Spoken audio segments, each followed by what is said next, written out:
মালায়ালাম ইন্ডাস্ট্রির সিনেমার প্রশংসা না করলে হয়তো ভুল হবে, কারণ তারা সিনেমার রূপ বাস্তবে পরিণত করে। তাদের প্রশংসা করতেই হয়। একটা সত্য ঘটনা, একজন পুলিশ অফিসার নিজের চোখের সামনে এরকম অন্যায় দেখে চুপ করে থাকতে পারেনি। সে পারেনি এই আদিবাসী নামের অসহায় গোষ্ঠীর নির্মম লাশে পরিণত হওয়া দেখতে। সে প্রতিবাদ করেছে, কিন্তু প্রতিবাদ করবেই বা কার বিরুদ্ধে? সে নিজেই তো তার একটি অংশ। যারা রক্ষা করার কথা তারাই তো রক্তে ভাসিয়েছে। সিনেমাতে অ্যাকশন, ড্রামা, থ্রিল, তুমি সবকিছুই পাবে।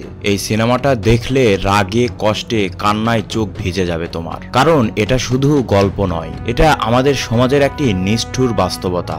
আজ আমি তোমাদের জন্য নিয়ে এসেছি নারীভেটটা। সিনেমাটি দেখার পরে তুমি আবেগপ্রবণ অবশ্যই হবে। সিনেমাটির থ্রিল তোমাকে পদে পদে নক করবে। তাহলে চলো আর দেরি না করে শুরু করা যাক। সিনেমা শুরু হয় 2003 সালের 11 নভেম্বরে। ভার্গিস নামের এক লোককে দেখানো হয়। তার পিছনে অনেকগুলো পুলিশ ছুটছে তাকে ধরার জন্য। ভার্গিস অনেক চেষ্টা করে তাদের কাছ থেকে বেঁচে যাওয়ার জন্য, কিন্তু সেই পুলিশ কর্মকর্তারা চারিদিক থেকে তাকে ঘিরে ফেলে। অবশেষে তাকে ধরে অনেক মারধর করে এবং একটি গুডাউনে চেয়ারের সাথে বেঁধে রেখেছে। তাকে মারধর করে স্বীকারোক্তি নেওয়ার চেষ্টা করছিল যে সে একজনকে তার রাইফেল দিয়ে মেরে ফেলেছে, কিন্তু ভার্গিস বারবার বলে যে না, সত্য অবশ্যই উন্মোচন হবে, আমি কাউকে খুন করিনি। এরপর সিন চলে আসে 2 বছর আগে। সেখানে কিছু আদিবাসীকে দেখানো হয়। জঙ্গলের ভিতর তারা একটি জায়গাতে বসবাস করে। তারা এতটাই গরিব যে তাদেরকে কেউ কাজও দেয় না এবং তাদেরকে অনেক নিম্নমানের মনে করে। তাই তারা সরকারের কাছে আর্জি করেছে তাদের যেন থাকার জায়গা দেওয়া হয়। তারা যে জমিতে আছে সেখানে যেন তাদেরকে বাসস্থান করার জন্য পারমিশন দেওয়া হয়। জমি যেন সরকার তাদেরকে দিয়ে দেয়। আর এর জন্যই এখানে শান্তি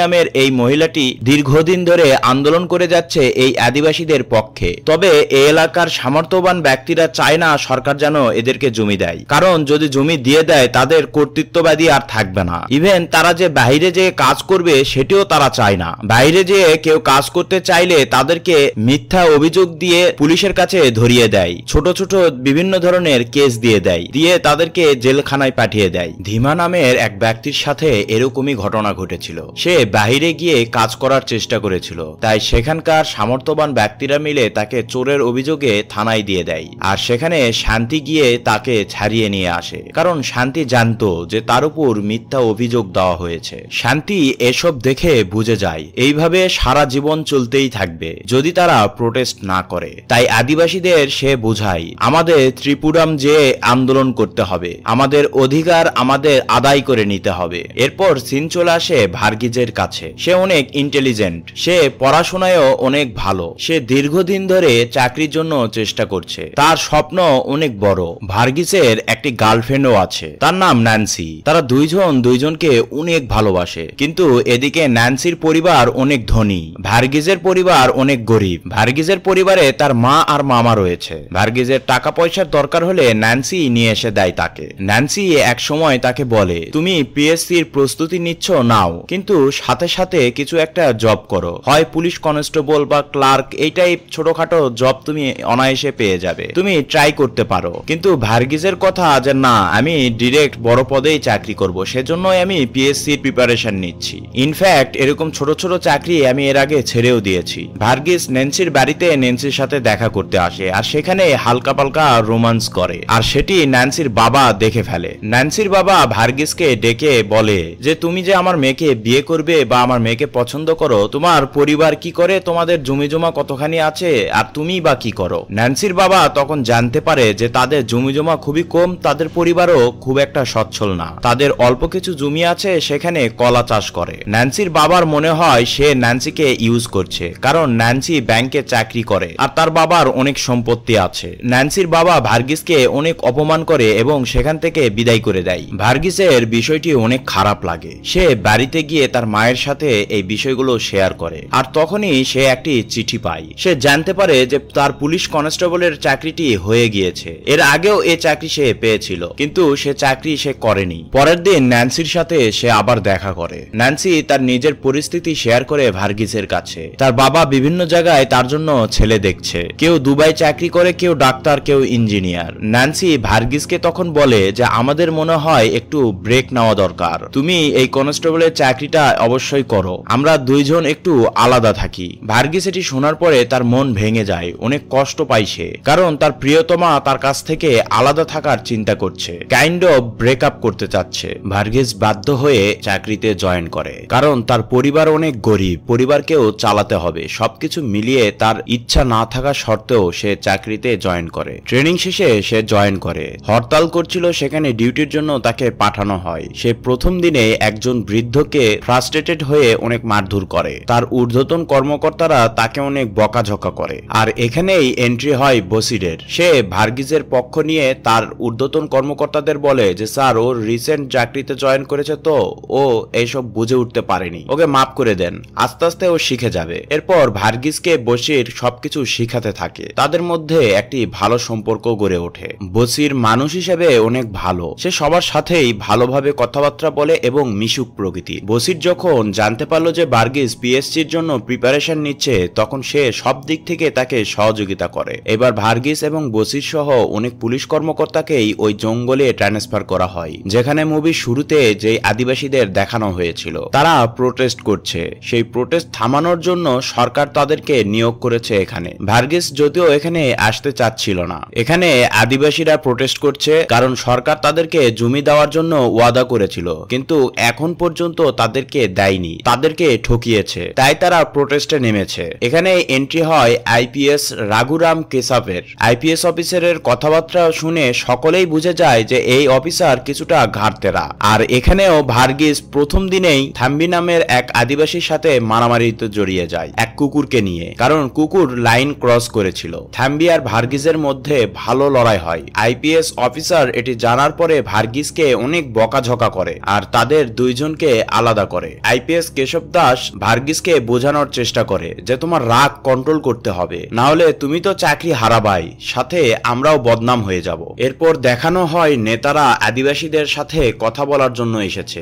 আদিবাসীদের পক্ষে শান্তি নেতাদের সাথে কথা বলছে। নেতারা বলে তোমরা এই প্রোটেস্ট থামাও, তোমাদেরকে আমরা সুযোগ সুবিধা দেব, খাবার দিব। শান্তি তখন বলে ওঠে আমরা খাবার সুযোগ সুবিধা চাই না, আমরা চাই আমাদের জমি আমাদেরকে দিয়ে দেন, তাহলে আমরা নিজেরাই আমাদের খাবার দাবার ব্যবস্থা করে নিতে পারবো। আমরা খাওয়ার আগে তো থাকার জায়গা আমাদের তো দরকার। শান্তি এটিও বলে আমাদের জমি দিলে আজকেই আমাদের আন্দোলন আমরা বন্ধ করে দিব। শান্তি এসব বলে সেখান থেকে চলে যায়। থমথমে অবস্থা কয়েকদিন এভাবেই পার হয়ে যায়। কয়েকদিন পর দেখা যায় আর্মিরা এখানে জয়েন করেছে, পুলিশের সাথে সাথে আর্মিরাও এখানে আদিবাসীদের বিরুদ্ধে জয়েন করেছে। আর আর্মির কাছে নিউজ আছে যে এখানে কিছু মৌলবাদীরাও আছে এই আদিবাসীদের মধ্যে, আর এই মৌলবাদীরা পুলিশদের মেরেও ফেলতে পারে। তাই আর্মিরা ওই মৌলবাদীদের ধরবে এবং এই প্রোটেস্ট থামাবে। আর্মির কমান্ডার সকলকে বলে যেহেতু এদের মধ্যে মৌলবাদীরা আছে, সো জঙ্গলের মধ্যে এদের আড্ডাখানাও আছে। তারা কয়েক টিম ভাগ করে জঙ্গলে ওই মৌলবাদীদের আড্ডা খোঁজার জন্য যাওয়ার প্রস্তুতি নেয়। একজন কনস্টেবল আর একজন আর্মি কর্মকর্তা এইভাবে করে টিম করে তারা জঙ্গলে যায় এবং জঙ্গলে গিয়ে তাদের আড্ডা খোঁজার চেষ্টা করে, কিন্তু তারা আড্ডা খুঁজে পায় না। ভার্গিস এসব দেখে কিছুটা বিস্মিত হয়ে যায়। সে বুঝতে পারে এখানে কোনো আড্ডা নেই, তাহলে কেন তার ঊর্ধ্বতন কর্মকর্তারা আড্ডা আছে এরকম বলতেছে। ভার্গিসরা ফিরে আসে, রাত হয়ে যায়, কিন্তু বসির এবং তার টিম মেম্বার এখানে আসেনি এখনো। ভার্গিস বিষয়টি নিয়ে ভয় পেয়ে যায়। ভার্গিস আইপিএস অফিসার কেশব দাসকেও এই বিষয়টি জানায়। বসির এখনো ফিরেনি, তার ওয়াকি টকিও কাজ করছে না, সেখান থেকে কোনো সিগন্যাল আসছে না। কেশব দাস বলে যে ওরা কোনো ছোট বাচ্চা না, ওরা চলে আসবে, তুমি টেনশন করিও না। তখনই ভার্গিসের নজর থাম্বির উপর যায়। ভার্গিস থাম্বির মেয়ের হাতে ওয়াকি টকি দেখে আর এই বিষয়টি এসে সে তার আইপিএস অফিসারকে জানায়। তার আইপিএস অফিসার বলে যে সেই ওয়াকি টকি তুমি উদ্ধার করো আর থাম্বিকে ধরে নিয়ে আসো কৌশলে, আদিবাসীরা যেন সেটি জানতে না পারে। যে কথা সেই কাজ। ভার্গিস গিয়ে থাম্বিকে ধরে নিয়ে আসে আর সকলে মিলে থাম্বিকে অনেক টর্চার করে আর তাকে জিজ্ঞেস করে যে বসির আর আর্মি অফিসার কোথায়। থাম্বি বারবার বলতে থাকে যে আমি এসবের কিছুই জানি না, আমি কাউকে মারিনি, আমি কারো সম্পর্কেও জানি না। সবারও তাই মনে হয় যে থাম্বি আসলেই কিছু জানে না। পরের দিনে সেই আর্মি অফিসারকে পাওয়া যায় আহত অবস্থায়, কিন্তু বসিরকে পাওয়া যায় না। ভার্গিস অনেক চিন্তিত হয়ে পড়ে। সে তার আইপিএস অফিসারকে বলে যে আমাদের জঙ্গলে যাওয়া উচিত তাকে খোঁজার জন্য। একটা টিম বসিরকে খোঁজার জন্য পাঠানো হয়, সেই টিমে ভার্গিসও ছিল। ভার্গিস তাকে খুঁজতে খুঁজতে জঙ্গলের ভিতর নদীর পাশে গিয়ে দেখতে পায় যে বসিরকে একটি চেয়ারে বসে রাখা হয়েছে এবং তাকে বেঁধে রাখা হয়েছে।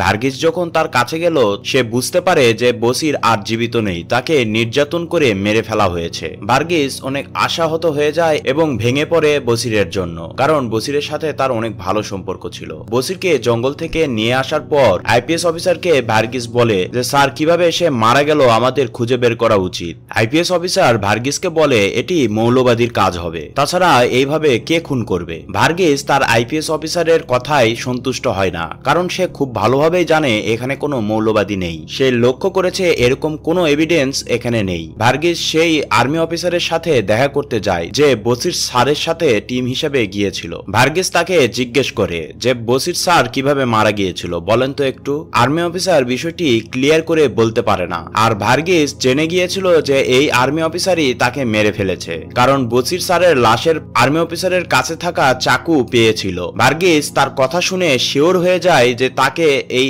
আর্মি অফিসারই মেরে ফেলেছে। এই বিষয়টি আইপিএস অফিসার দাসকে বলার জন্য আসে ভার্গিস কেশব দাসকে বলে যে আমাদের বসির স্যারকে এই আর্মি অফিসারই মেরে ফেলেছে। কেশব দাস তখন বলে যে হ্যাঁ, আমি জানি এই বিষয়টি, আর এসব করা হয়েছে উপর মহলের নির্দেশনায়। বসিরের জায়গায় তুমিও হতে পারতে, তো এইসব নিয়ে বেশি চিন্তা ভাবনা না করে চুপ করে থাকো। এসব শোনার পরে ভার্গিস তো অনেক ক্ষিপ্ত হয়ে যায়, সে কি করবে বুঝে উঠতে পারছিল না। আর এর ভিতর রাতের বেলা সেই নেতারা আবার আসে, এবার মন্ত্রীও এসেছিল। তারা শান্তির সাথে কথা বলে, শান্তিকে বলে যে তোমাদের কাছে একদিন সময় আছে, এর মধ্যে তোমরা এই প্রোটেস্ট বন্ধ করবে, তাছাড়া তোমাদের এগেইনস্টে যে ব্যবস্থা নেওয়া হবে সেটির দায় পুরোটাই তোমাদের উপর থাকবে। শান্তি তখন বলে যে আপনাদের যা খুশি করেন, আমাদের জমি না পাওয়া পর্যন্ত আমরা এখান থেকে যাব না, বলে শান্তি সেখান থেকে চলে যায়। পরক্ষণে দেখানো হয় ভার্গিসকে কেশব দাস অনেক মারধর করছে, কারণ ভার্গিস বসিরের জন্য ইনসাফ চেয়েছিল। আর এখানে কেশব দাস বলে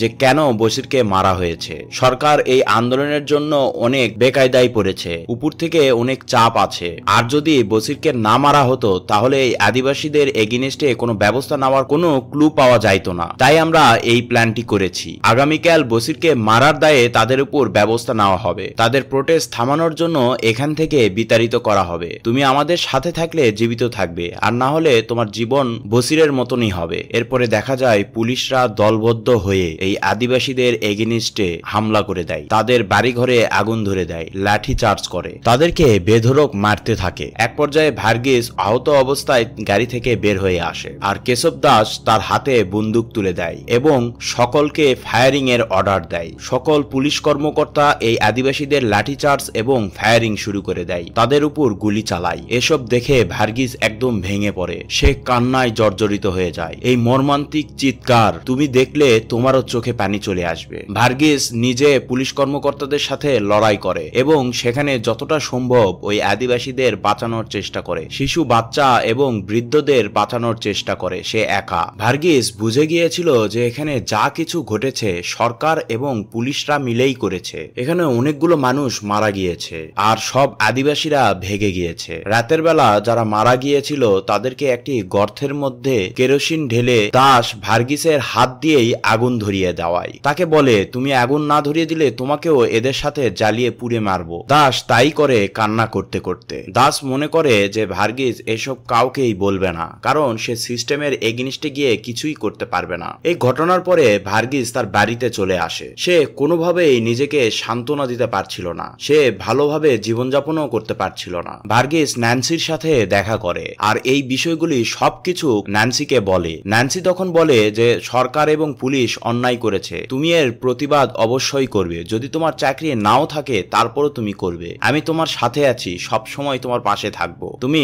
লড়াই করো। সিন বর্তমানে চলে আসে, যেখানে দেখানো হয়েছিল যে ভার্গিসকে বেঁধে রাখা হয়েছে, সেখানে দাস চলে আসে। দাস ভার্গিসকে বলে যে তুমি আমাদের এগেইনস্টে ব্যবস্থা নেওয়ার জন্য কমপ্লেন করবে, কি করতে পারবে আমাদের সাথে, আর তুমি নিজেও তো আমাদের সাথে জড়িত। দাস ভার্গিসকে বলে দেখো আমি এখন তোমার সাথে কি করি, আমি সর্বপ্রথম একটি আই উইটনেস তৈরি করব, আর এই লোকজনদের খুনের দায় তোমার উপরই চাপিয়ে দিব, তোমাকেই ফাঁসিয়ে দিব। এসব শোনার পরে ভার্গিস দাসকে বলে তুমি যা খুশি করতে পারো, কিন্তু সর্বশেষ বিজয় আমারই হবে, কারণ সত্যের জয় সব সময় হয়, আর আমি সত্যের পথেই আছি। দেখানো হয় ভার্গিস অনেক জায়গায় এদের বিরুদ্ধে কমপ্লেন করার চেষ্টা করেছে, কিন্তু সে ব্যর্থ হয়, কারণ দাস আইপিএস, তার অনেক জায়গায় চ্যানেল রয়েছে, অনেক জায়গায় পরিচয়তা রয়েছে, কেউই দাসের এগেনস্টে যেতে চায়নি। সে সর্বশেষ কোর্টে গিয়ে এদের নামে মামলা করেছে। কোর্টের কাছে সে সবকিছু বলার পরে কোর্ট নির্দেশ দেয় যে ওই লোকদের যেখানে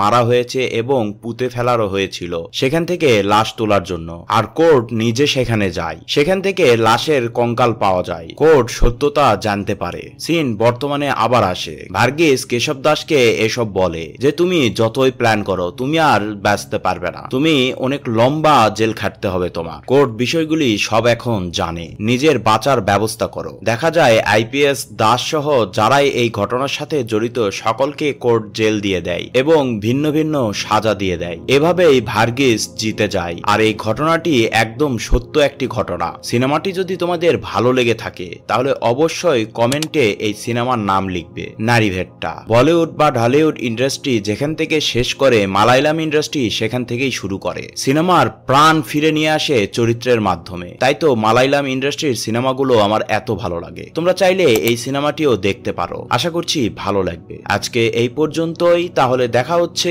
নতুন কোনো ভিডিওতে নতুন কোনো আঙ্গিকে। ততক্ষণ পর্যন্ত ভালো থাকো, সুস্থ থাকো, আল্লাহ হাফেজ, টাটা, বাই বাই।